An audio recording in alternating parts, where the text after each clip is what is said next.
Hello बच्चों, let's see this question in a double slit experiment. Light has a frequency of 6 into 10 की power 14 per second. ठीक है.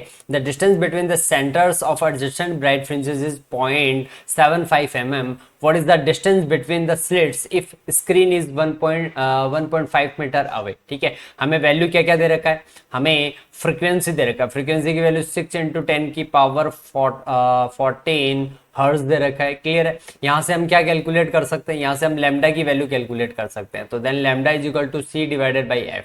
सी की value 3 into 10 की power 8 divided by 6 into 10 की power 14. Clear है. यहां से सॉल्व करेंगे तो वैल्यू आएगा 1/2 इंटू 10 की पावर -6. ठीक है.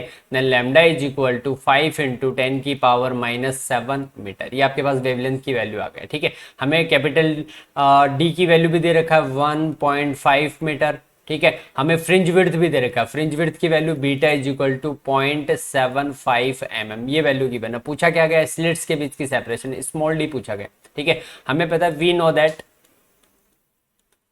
No that fringe width beta is equal to lambda capital D divided by small D. हमें स्मॉल डी कैलकुलेट करना है. Then small D is equal to lambda capital D divided by beta. Lambda की value put करते हैं यहाँ पे 5 into 10 की power -7 into capital D की वैल्यू 1.5 डिवाइडेड बाई बीटा की वैल्यू पुट करते हैं. बीटा की वैल्यू 0.75 इंटू 10 की पावर -3. क्लियर हो गया. यहाँ पे वैल्यू को सॉल्व करते हैं. वैल्यू को सॉल्व करेंगे तो वैल्यू आएगा यहाँ पे D is equal to 5 into 1.5 into 10 की पावर -4 डिवाइडेड बाई यहाँ पे लिख दिया 7.5 इंटू 10 की पावर -1. क्लियर है. यहाँ पे इन दोनों को मल्टीप्लाई करोगे तो वैल्यू आएगा 7.5. तो कैंसिल आउट हो गया. ठीक है. ऊपर आ रहा है 10 की पावर -4, नीचे आ रहा है 10 की पावर -1. तो सॉल्व करेंगे तो वैल्यू आ गया 10 की पावर -3 मीटर. ये अपने पास क्या आ गया, स्लिट के बीच की सेपरेशन आ गया, जिसकी वैल्यू कितना है 10 की पावर -3 मीटर. ऑप्शन चेक करते हैं. ऑप्शन